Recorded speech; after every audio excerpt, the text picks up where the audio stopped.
အားလုံးပဲမင်္ဂလာပါ The Mass Football Channel ကနေပြီးတော့ပြန်လည်ကြိုဆိုလိုက်ပါတယ်ကျွန်တော်ယနေ့ညမှာကစားမယ့် Europa Champions League ရှုံးထွက်ပထမအကျုပ်ပွဲစဉ်များကိုခံမှန်းချက်တွေနဲ့ကျွန်တော်တို့အကြိုက်ဆုံးအသွင်းများကိုရွေးချယ်တင်ဆက်ပေးသွားမယ်ဗျာဒါကြောင့်စလိုက်ကြအောင်အားလုံးပဲ let's go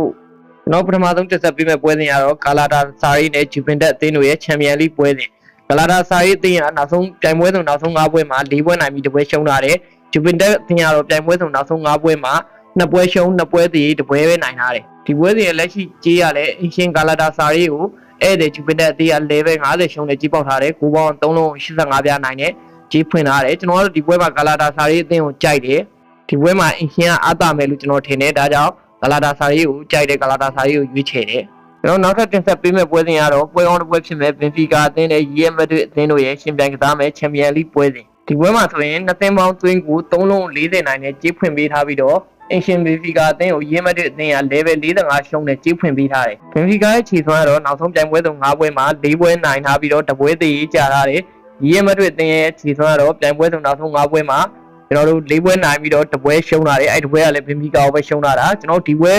ရဲ့ကျွန်တော်ရဲ့အကြိုက်ကတော့ကျွန်တော်ဒီပွဲကို6ပေါ်လို့ကြိုက်တယ်9ပေါင်းအပေါ်ကိုကြိုက်တယ်ကျွန်တော်တို့ဒီပွဲက9မြို့မဲ့ပွဲလို့ကျွန်တော်မြင်တယ်ဒါကြောင့်9ပေါင်းပေါ်ကိုရွေးချယ်တယ်။နောက်ထပ်တင်ဆက်ပေးမယ့်ပွဲစဉ်လေးကတော့ Dortmund အသင်းနဲ့ Atalanta အသင်းတို့ရဲ့Champions League ပွဲစဉ်လေးပဲဖြစ်ပါတယ်ဒီပွဲမှာဆိုရင်လည်း Dortmund အသင်းကအဲ့ဒီ Atalanta အသင်းကိုကျွန်တော် level 60ရှုံးနဲ့ကြေးဖွင့်ပေးထားတယ်နှစ်သင်းပေါင်းသွင်းကို3လုံး60အနိုင်နဲ့ကြေးဖွင့်ပေးထားတယ် Dortmund အသင်းရဲ့လက်ရှိခြေသွမ်းတော့ Dortmund အသင်းကရလက်ကောင်းတွေပြန်ရနေပြီးတော့တိုင်ပွဲဆုံးနောက်ဆုံး5ပွဲမှာ4ပွဲနိုင်1ပွဲပဲရှုံးထားတယ် Atalanta အသင်းရဲ့နောက်ဆုံးတိုင်ပွဲဆုံးနောက်ဆုံး5ပွဲမှာဆိုရင် Atalanta အသင်းကနောက်ဆုံးမှာ3ပွဲနိုင်တပွဲတည်တပွဲရှုံးထားတယ်။ဒီပွဲမှာ level 60ရှုံးကြေးပြီးထားတဲ့ Dortmund ကပဲအနိုင်ယူသွားလိမ့်မယ်လို့ကျွန်တော်ကတော့မြင်တယ်ဒီပွဲမှာအင်ရှင်ကိုကြိုက်တယ်ကျွန်တော်ကတော့ Dortmund ရွေးတယ်ကျွန်တော်နောက်ထပ်တင်ဆက်ပေးမယ့်ပွဲစဉ်လေးကတော့ Monaco အသင်းနဲ့ PSG အသင်းတို့ရဲ့ Champions League ပွဲစဉ်ဒီပွဲကထူးထူးခြားခြားပြင်သစ်ကလပ်နှစ်သင်းတွေ့တဲ့ပွဲစဉ်လေးလည်းဖြစ်တယ်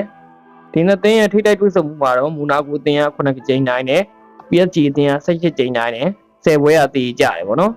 Monaco အသင်းရဲ့လက်ရှိခြေသွမ်းကတော့ Monaco အသင်းကပြိုင်ပွဲဆုံးနောက်ဆုံး5ပွဲမှာ2ပွဲနိုင်2ပွဲတည်1ပွဲရှုံးလာတယ် PSG အသင်းရဲ့လက်ရှိခြေသွမ်းကတော့ PSG အသင်းကတော့ပြိုင်ပွဲဆုံးနောက်ဆုံး5ပွဲမှာ3ပွဲနိုင်တယ်1ပွဲရှုံးတယ်1ပွဲတည်ကြထားတယ်ဒီပွဲစဉ်မှာဆိုရင်အင်ရှင် Monaco အသင်းကိုအဲ့တဲ့ PSG အသင်းကတလုံး45ပြားရှုံးတယ်ကြီးဖွင့်ထားတယ်9ပေါင်းကိုကြည့်မယ်ဆိုရင်လည်း9ပေါင်းက3လုံး2သင်းပေါင်းသွင်းကို3လုံး25ပြားရှုံးတယ်ကြီးဖွင့်ထားတယ်ကျွန်တော်ဒီပွဲစဉ်ကိုရွေးချယ်ပေးပါဆိုရင်ကျွန်တော်9အောက်ကိုကြိုက်တယ် body ထဲမယ်ဆိုရင်ကျွန်တော် Monaco ရွေးချယ်တယ်အားလုံးကိုကျေးဇူးတင်ပါတယ်ကျွန်တော်တို့ဒီနေ့ညမှာကန်မယ် Europa Champions League ရှုံးထွက်ပထမအကျော့ပွဲစဉ်တွေကိုကျွန်တော်